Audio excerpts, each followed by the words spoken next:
Nyakubahwa Archbishop, Nyakubahwa Bishop wa Diocese ya Kigali, Banyakubahwa bagize House of Bishops, Nyakubahwa Vice Mayor w'Umujyi wa Kigali, Nyakubahwa Dea w'Akarere ka Kicukiro, Banyakubahwa bagize Mothers Union, Banyakubahwa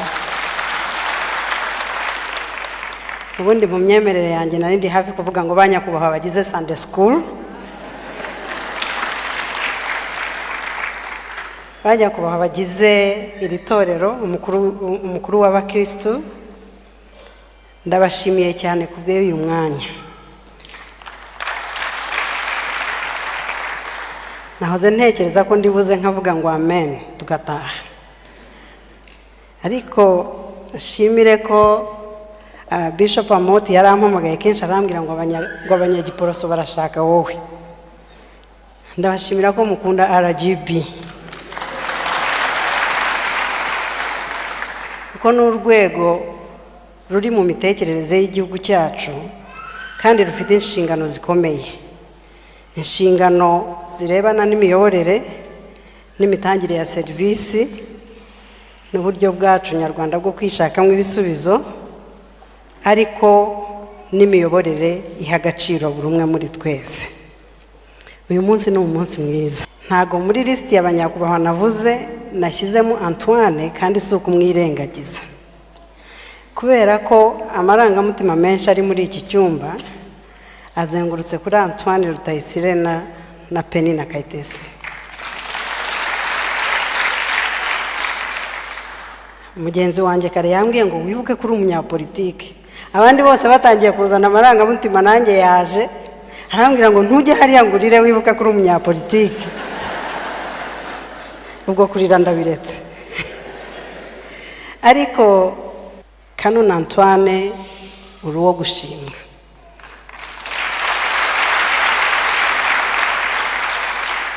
Uri uwo gushimwa ku mirimo myinshi wakoreye itorero mu Rwanda.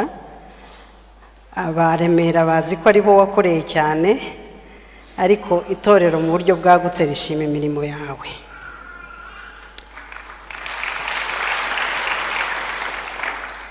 Ndabizi neza ko ntaho ugiye, kuko hari imyaka wujuje, ariko hari inshingano ufite. Ngira ngo nk'uko wavuze ni igihe cyo kwaguka, twese tukagusomaho kimwe, kandi ugakomeza umurimo mwiza Imana yaguhaye. Kuko ngira ngo umurimo Imana yaduhaye tuwusoza ari uko dushoje ubuzima dufite hano ku isi.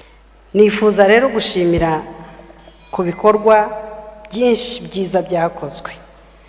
Mu mwaka wa 2018 twicaranye n'abayobozi b'amatorero n'amadini mu rwego rw'igihugu rw'imiyoborere tuganira ku isuri idashimishije y'amatorero. Isuri idashimishije twese twararimbaga, ariko twajya gusenga bikatugora aho twinjira, abahawe imigisha y'amamodoka tukagorwa n'aho tuyaparika, tugatangira kubyiganira ahantu hatoya hahari. Ariko ndishimye kubera ko muri uyu mwaka amatorero tumaze gutaha ni menshi kandi meza.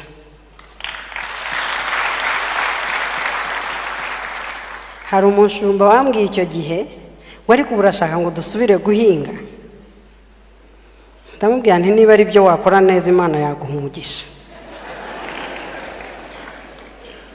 Haciye nk'amezi 7 afotora biro irimo amakaro, afotora ubwiherero, afotora hahandi hose tuterekanaga. Arambwira ngo dore sinasubiye guhinga. Ndamubwira nti ubundi wajyanwaga n'iki guhinga, kuki wasengeraga aho udashobora kwerekana. Ndashima rero ko leta mu nzira yo guha agaciro abanyarwanda no kwihesha agaciro no kwigira yaganiriye n'ubuyobozi bw'amatorero, ariko ifata inshingano zayo zo kuvuga ngo reka habeho amatorero aboneye abanyarwanda. Iri torero ntiriboneye u Rwanda gusa, riboneye n'Igiporoso, kubera ko umuryango wa Gashegu wakoze ikintu cyiza. Ntago wapfuritse Igiporoso, washyize Igiporoso mu marembo y'iki gihugu. kugeza uyu munsi. Ni ukuvuga namwe mwese nimwibuka igiporoso, ubu risiki yo kugonga mu giporoso yaramanutse cyane, ariko no kugonga inzu byarorohaga kirya gihe, kandi no kuyigonga ntisigare nabyo byarorohaga. Ariko ngira ngo nibyo Antoine yakoze neza, ayo mateka nayo yari ngombwa. Ikitugira umubiri umwe nk'abantu nuko turi uruhererekane, nk'uko yashimye abatangiye umurimo mwiza, ari uwaguze ikibanza, ari uwagishije, ari uwubatse ya mazu ya mbere, ari uwashenya ya mbere, kuko kugira ngo habeho ameza hagombaga kuvaho amabi, sibyo ra? Twese twakoraga tugana aheza. Nk'uko rero nabivuze, nanjye ndifuza gushima. Ntabwo twakubaka umunyarwanda uboneye iki gihugu ufite agaciro ngo twubake ingo zacu nziza cyane, hanyuma ngo tugire inzu twitiye Uwiteka ikojeje isoni.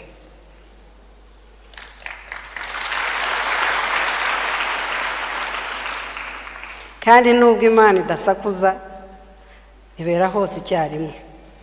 Niyo itahagaye inzu ngo bijye mu itangazamakuru nk'uko twe tuyigaya bikajya mu itangazamakuru, ikoresha twebwe ngo tuyiyigayire. Nitugaye inzu mujye mumenya ko Imana yayigaye kurushaho,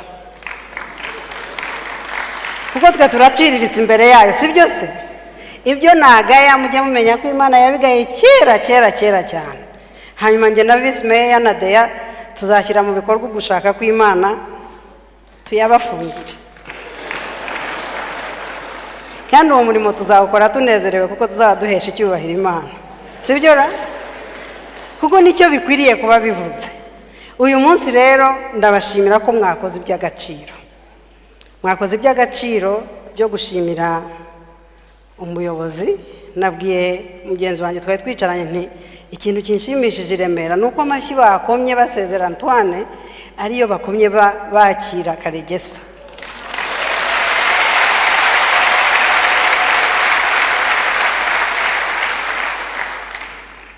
Umuntu uturutse mu rwego rw'igihugu rw'imiyoborere munabizi ko bene ayo mashyi tutarayamenyera cyane. Ntituramenyera amashyi asezera n'ayakira icyarimwe, kuko amadini menshi ntabwo uwo murongo uraba umurongo mwiza. Nifuza no gushimira itorero Anglikani mu by'ukuri ko mufite uburyo muhererekanya ububasha kandi bwiza, mukubahisha Imana, mukubahisha n'igihugu, mukubahisha n'ubuyobozi, kuko ubuyobozi buturuka ku Mana.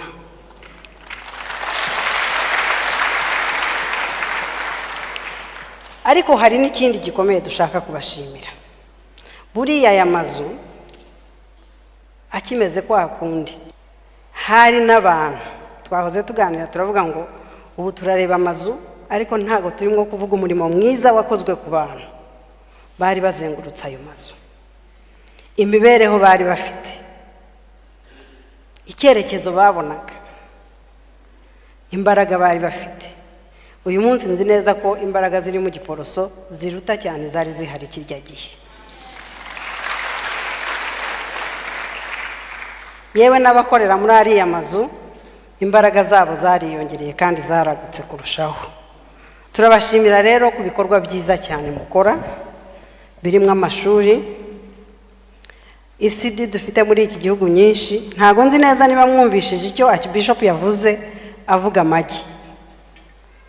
Igi rimwe Dea dukenera amagi angahe ku mwana mu cyumweru kugira ngo uwo mwana tumurinde igwingira burundu? Uyu munsi hafi uturere twose mu gihugu cyacu turacyari hejuru ya 25% mu igwingira.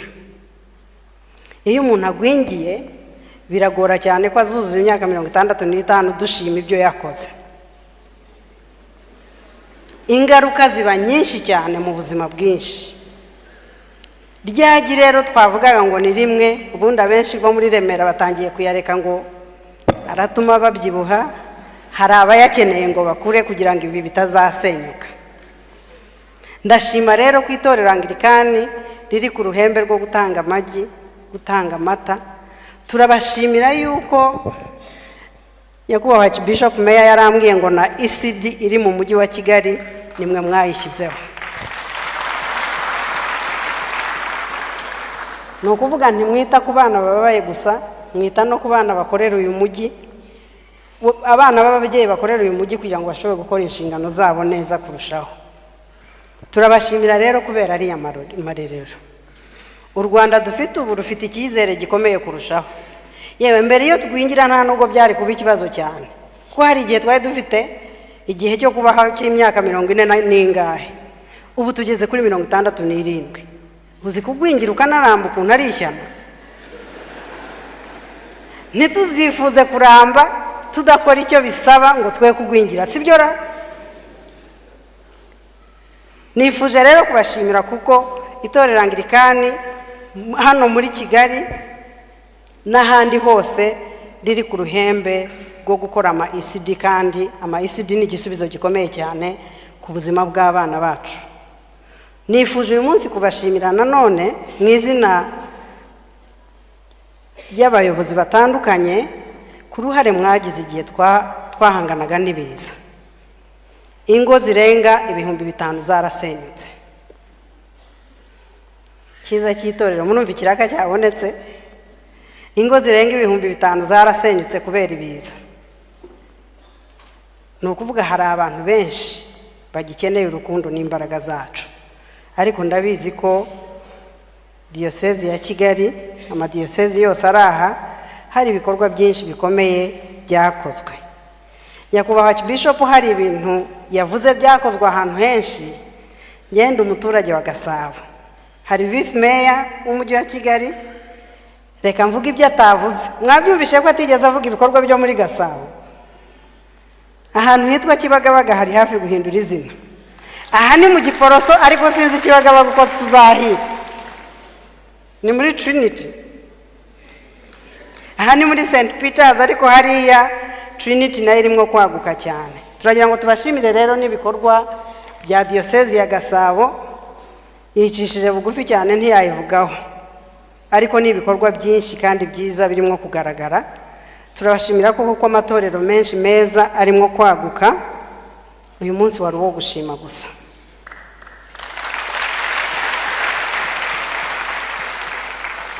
Nshime ubumwe. Ikintu cyubatse igihugu cyacu nuko twahisemo ubumwe, kandi guhitamo ubumwe si uko byari bishingiye ku gutesha agaciro ibyadutandukanyaga, ahubwo byari bishingiye ku mbaraga zituruka mu bumwe bwacu. Union Plaza na Bishop wa Kigali yabyivugiye, yazuwe n'ubumwe bwanyu. U Rwanda kudapfa byubakiye ku guharanira ubumwe, kwigira no kwiha agaciro no kwihesha agaciro. Nibyo ubuyobozi bwacu burangaje imbere. Hano rero turi, ndashima ko mwarebye kure, mwifuza no kwaguka, ariko hari umugani bajye bavuga ngo imbaraga uzibonera ku munyantege nke cyane mu bufite. Ndifuza ko imbaraga ziri hano i Remera ziba maso ku munyantege dufite muri iki gihugu. Wa wundi tuvuga ko akihangana no kugwingira, wa wundi tuvuga ko agihangana no kubona aho kuba. Yewe nimushaka muzatekereze ku Banglikani gusa, uretse ko mbizi ko atari bo mutekerezaho gusa, kuko nimubatekerezaho muzaba mutekereje ku Banyarwanda, kandi muzaba mukoze ibyiza. Uyu munsi rero ni umunsi mwiza. Ndi busabe Archbishop asoza agira abantu asengera. Hari ukuntu kubera ko twazengurutse tukarangiriza mu rusengero, hasengewe abazabatizwa, hasengewe abazashyingirwa, hasengeye abazabwiriza. Ndashaka ko hasengerwa abacururiza muri ariya mazu.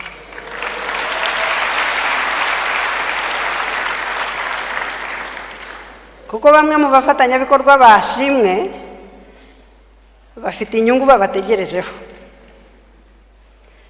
kandi bariya Abanyarwanda nibunguka hari byinshi bizunguka. Imiryango yabo izunguka, icya cumi kiziyongera, sibyo ra? Kwitanga kuzaba kwinshi, ntituzubakira pasiteri umwe na babiri, tuzubakira n'abandi benshi. Tuzakora ibikorwa byiza by'ubugwaneza natwe twese. Ariko ngira ngo Bishop n'abasenga aze gusengera abari hano, ariko asengere n'abari muri za nzu zose, ziriya nzu nyinshi nziza zirimo kubakwa, kuko buriya abasengeye abantu kubona igishoro, sibyo ra? Abasengeye abantu kubona ubukire, abasengeye abantu kuba abanyamugisha. Nifuje gusoza rero mbashimira. Ndabashimira yuko ibikorwa by'urukundo mwahaye Antoine ari byo byamushoboresheje gukora umurimo Imana yamuhaye. Ndabashimira yuko itorero ari iryanyu, kandi iyo mwubaka itorero neza mwubaka u Rwanda neza. Ndagira ngo nsaba abashumba bajya badusengera, bagira ikintu kimwe badusengera kuko kirambangamira. Ngewe buri mwaka nkora ubushakashatsi nk'urwego rw'igihugu rw'imiyoborere rureba uburyo ukuntu abanyarwanda bishimira imitangire ya serivisi n'imiyoborere. Nshatse gusoreza kuri icyo, kuko aha nta mupasiteri uhura n'abantu bangana n'abo umuyobozi wa leta ahura nabo ku cyumweru. Reka mbabwire rero, mu turere twinshi abantu hejuru ya 50% bavuga ko tubabwira nabi iyo baje gusaba serivisi. Bibiliya nemera namwe mwemera iravuga ngo tumwigireho kuko ari umugwaneza kandi yoroheje mu mutima. Nimuganire n'imitima yacu mumenye ikituvugisha nabi, kuko abantu benshi babura serivisi kubera yuko tuvuga nabi.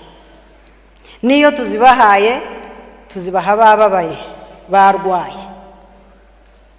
Ubwo bagenzi banjye dushatse twavuga ngo meya kurupa, ariko ni kuri twese. Niba hari n'umwe muri twe uvuga nabi aratudindiza, niba hari n'umwe muri twe ubuza abandi icyizere araduhemukira. Mutuganirize rero, tuzajya tuza dusenge, ariko mutuganirize muducyahe, mutubwire ko hari ibidakwiriye kuturanga, mutubwire ko natwe turi mu murimo Imana yaduhamagariye.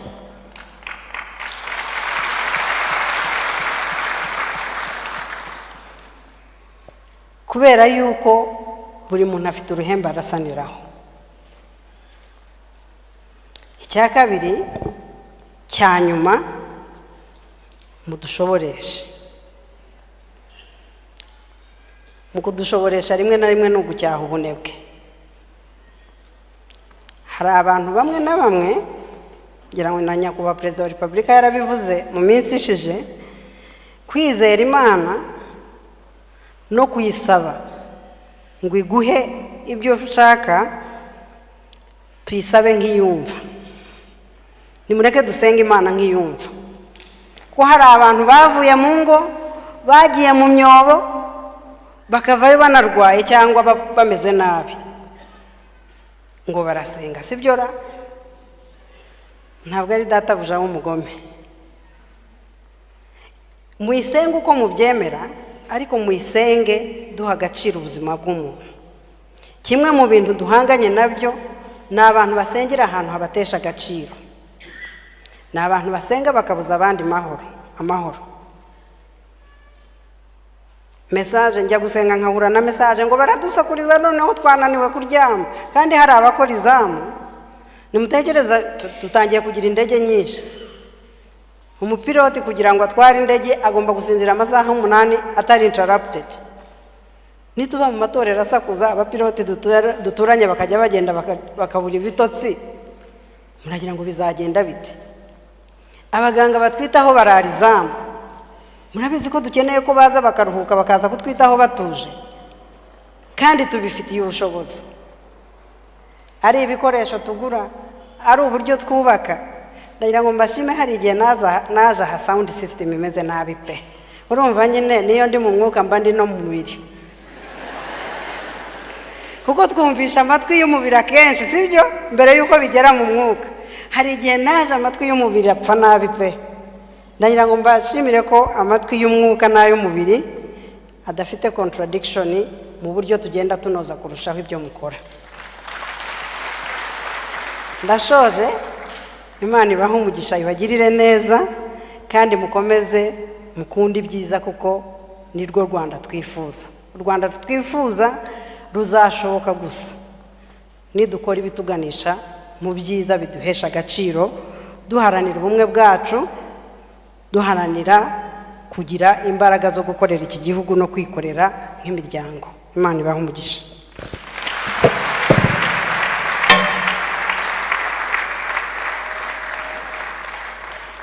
Irembo Ryera TV, Irembo Ryera TV,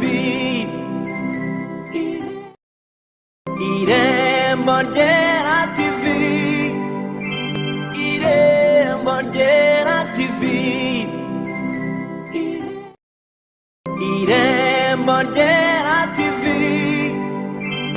Irembo Ryera TV. Irembo Ryera